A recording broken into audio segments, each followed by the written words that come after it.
Sabi mo, ayaw mo ng label. Pero bakit sa bawat goodnight, ako pa rin ang gusto mong kausap?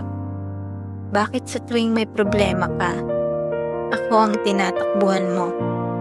Pero sa tuwing tinatanong ko kung tayo ba, ang sagot mo, wag na nating sirain yung meron tayo.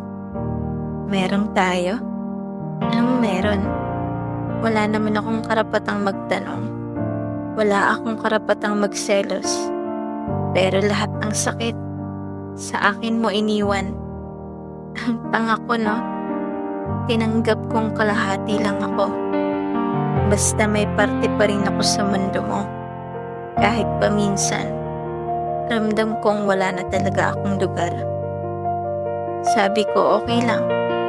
Pero gabi-gabi, iniiyak ko yung hindi mo kayang ipaglaban. Hindi mo alam kung gaano kabigat yung halos tayo. Pero hindi mo ako pinili. Tayo nga. Pero sa kwento mo lang pala ako bida. Kasi sa totoong buhay, ako lang yung pahinga mo habang siya yung tahanan.